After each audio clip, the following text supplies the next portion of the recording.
बालुबा कन्याशाला में भेड़िए पिशाच का हमला। मेरा नाम जल्पा मोनानी है। मेरे पिता अनाज और बीज बेचते हैं। आज मैं उस घटना के बारे में बताने जा रही हूँ जिस वजह से मेरी बहन बर्बाद हो गई। मुझे याद है, हम दोनों बहनें 11वीं कक्षा में बालुबा कन्याशाला में पढ़ती थीं। हम दोनों जुड़वा बहनें होने के कारण हमेशा लोगों में चर्चा का विषय बनी रहती थी। एक दिन करीब 11 बजे हमारी छुट्टी हो गई। हम दोनों बहनें स्कूल के कंपाउंड में थी। तभी मेरी बहन भावना बाथरूम गई। करीब 15 मिनट हुए लेकिन वह वापस नहीं लौटी। तब मुझे चिंता हुई। मैं पता लगाने बाथरूम की ओर गई। वहां का नजारा देखकर मेरी रूह कांप गई।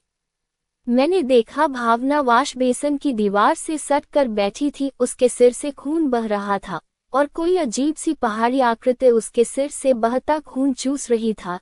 एक पल में स्तब्ध होकर वह नजारा देखती रही। फिर मेरी दर्दनाक चीख निकल गई। तब पियोन और कुछ टीचर्स वहां दौड़ आए। मैं तुरंत उन्हें उस घटना के बारे में बताने लगी, लेकिन उस वक्त तक वहां मेरी बहन भावना के अलावा कोई नहीं था। वह गुमसुम सी बैठी थी। सब ने उसे पूछा कि आखिर वहां हुआ क्या था, लेकिन वह कुछ भी नहीं बोली।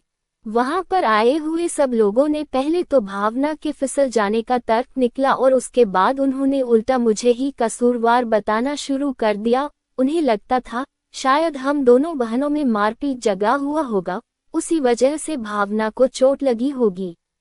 उसके बाद हम दोनों बहनें स्कूल से घर लौटी तो माँ पापा ने भी उससे खूब पूछा, लेकिन भावना जैसे दूसरी दुनिया में ही जी रही थी। देर रात को भी वह बार बार उठकर घर के बाहर बैठ जाती। स्कूल में भी उसका बर्ताव अजीब हो गया था। टीचर्स कुछ भी कहे तो वह पढ़ाई नहीं करती, उल्टा उन्हें घूरती रहती। एक बार क्लास में भावना अकेली बैठी थी।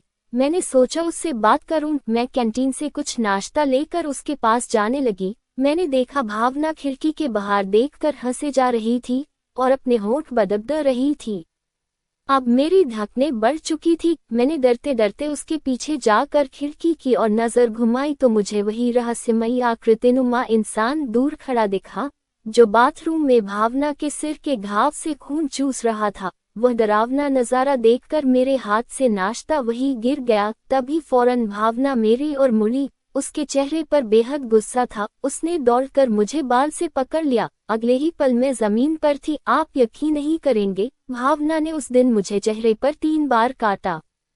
थोड़ी ही देर में और स्टूडेंट्स वहां आ गए। उन्होंने भावना को मुझसे अलग किया। मेरी जो बहन पानी भी मुझसे पूछकर पीती थी, वह अब मुझसे खूनी भेड़िए की तरह बर्ताव कर रही थी। अब स्कूल प्रशासन को यकीन हो गया था कि बाथरूम वाली घटना भी हम दोनों बहनों की ही लड़ाई थी। उन्होंने उसी वक्त मेरे पापा को भावना के काटने के निशान दिखाए। बात बड़ी साफ थी, वह लोग नहीं चाहते थे कि हम दोनों एक स्कूल में रहें। पापा ने उसी वक्त भावना को हॉस्टल भेजने का निर्णय लिया। मैंने उन्हें और स्कूल प्रशासन को खूब समझाया, लेकिन मेरी हकीकत पर किसी को विश्वास नहीं था। चूंकि उस शैतानी पिशाच के बारे में भावना कुछ बोलने को तैयार नहीं थी।